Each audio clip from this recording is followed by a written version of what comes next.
Children, we all know that plant body as well as animal body are made up of cells. But they look so different. Plants are green in color, they have colorful flowers, colorful fruits, whereas animals are so very different from plants.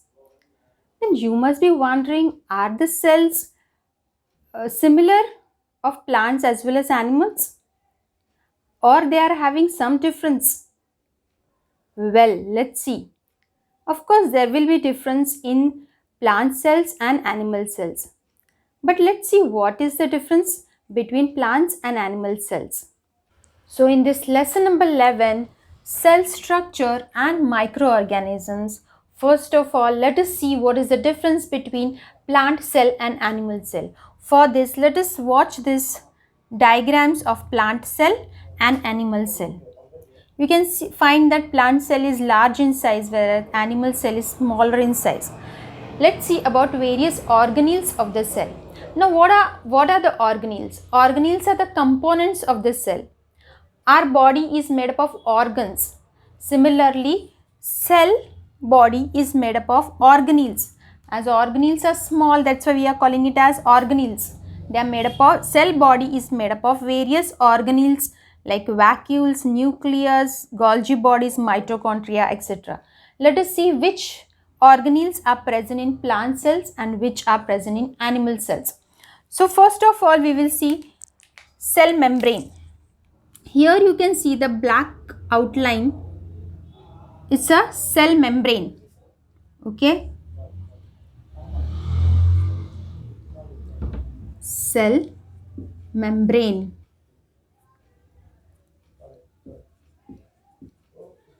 And it is present in both plant as well as animal cell. What is the function of a cell membrane? Children, cell membrane is very fragile and it is elastic and it separates the external environment and the internal environment of the cell. So that the components of the cell or the organelles of the cell don't go out of in the outer environment of the cell. Thus, cell membrane separates the inner cell from the outer environment of the outer environment of the cell. Okay. So now let's see. So cell membrane is present in plant cell as well as animal cell. Now let us proceed further with the cell wall. Here I have drawn red color cell wall, which is cell wall, children, is thick and strong and it protects the plant body from excess of water entering into the plant body. We know that many plants are submerged in water also. So in that case, this cell wall, it protects the plant from excess of water. So that means it protects the plant from excess of water entering into the cell. Okay. So it is present only in plant cell, because see, can you see a cell wall present in animal cell? Not at all. So cell wall is present only in plant cell and it is strong and it prevents the entry of excess of water entering into the plant cell. Okay. So plant cell wall is present in plant cell and absent in animal cell.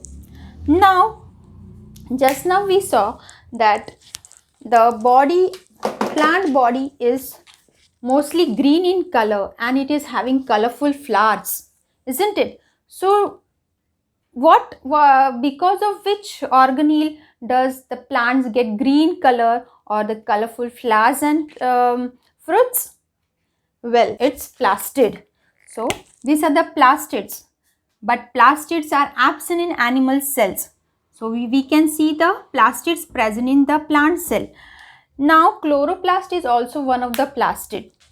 Green color of plant is because of the green pigment present in the chloroplast, which is also the plastid, and this chlorophyll converts the light and energy into food energy.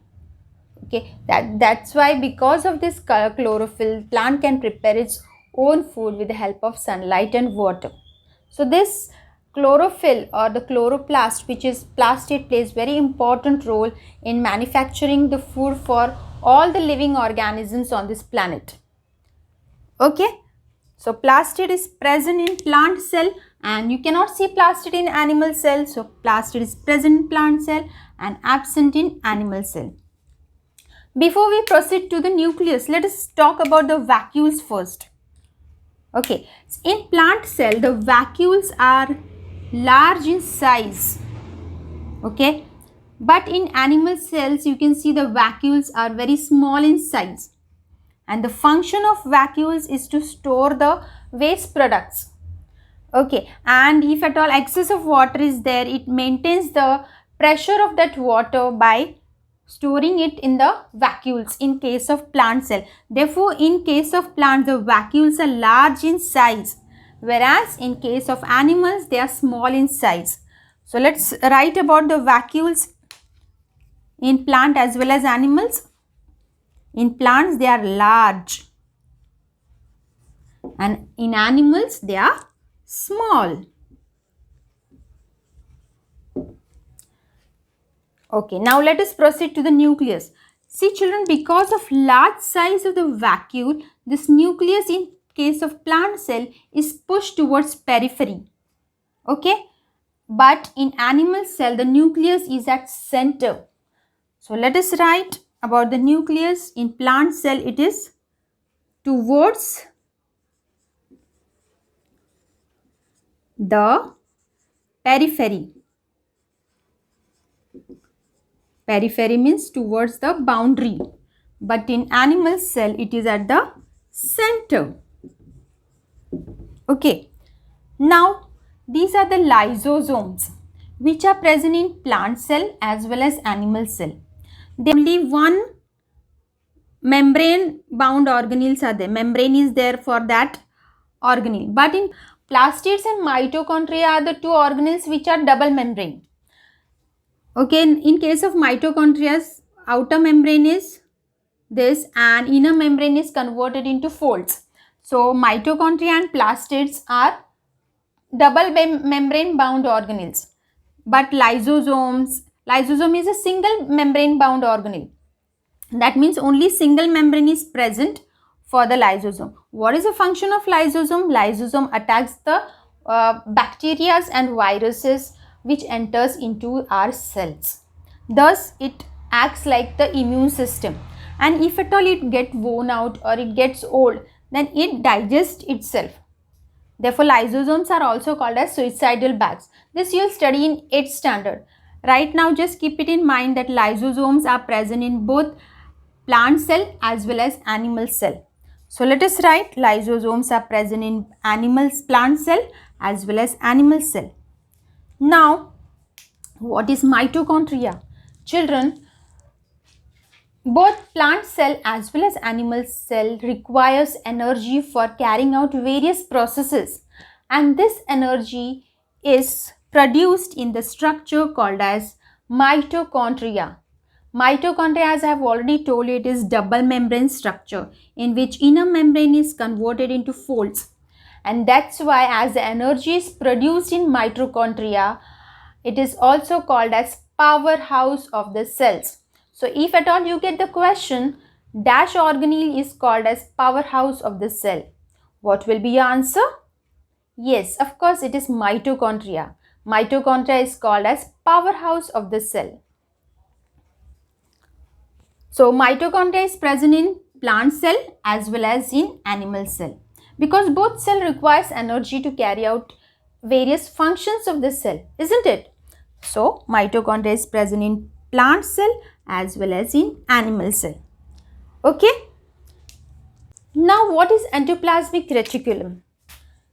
This is endoplasmic reticulum, which is framework of the cell and supports the cell. If at all ribosomes are present on the endoplasmic reticulum, then it is called as rough endoplasmic reticulum. Ribosomes are very important for synthesizing proteins. So, endoplasmic reticulum, if it is rough, it plays important role in synthesizing proteins. Okay, and It is present in both plant cell as well as animal cell. And if at all there are any toxins entered in our cell through water or food, then what does the endoplasmic reticulum do? It dissolves it in the water and flushes out of the cells. So endoplasmic reticulum plays a vital role in flushing out the toxins from the cells. So it's very important, and it is present in both plant cell as well as animal cell. And these are the ribosomes on the endoplasmic reticulum. Ribosomes are also present inside the nucleus. And ribosomes are important for protein synthesis. So let's talk about endoplasmic reticulum. They are present in plant cell. Yes. Are they present in animal cells? Of course, yes. Now what are Golgi bodies? See, these are the Golgi bodies. They are looking like deflattened balloon. That is the balloon which is not blown. Yes or no? Are they not looking like deflattened balloon? Yes. Are they present in plant cell and animal cell? Yes. So they are present in both plant and animal cell. Okay. So now a quick revision of difference between plant cell and animal cell. Cell membrane is present in both plant cell as well as animal cell. So cell membrane is present in both plant as well as animal cell. Cell wall is present only in plant cell and absent in animal cell. That's what we have written here. Plastids are present in plant cell and absent in animal cell. Nucleus is towards the periphery in case of plant cell, and nucleus is at the center in case of animal cell. Okay, vacuoles are large in size in case of plant cell, whereas vacuoles are small in size in case of animal cell. Lysosomes are present in both plants as well as in animals. Mitochondria, which is called as powerhouse of cell, is present in both plants as well as in animal cell. Endoplasmic reticulum is also present in both plant as well as animal cell and is called as framework of the cell. Golgi bodies are present in both plant as well as animal cell. So I hope it is very clear to you about the various organelles which are present in plants and animal cells and how do they differentiate each other. So if you have understood, the assignment for today is differentiate between plant cell and animal cell. So you will make 2 columns of plant cell and animal cell and write these points for it. Okay, and if you have understood, do hit the like button and don't forget to share and subscribe to my channel. Till then, see you. Keep smiling, keep learning.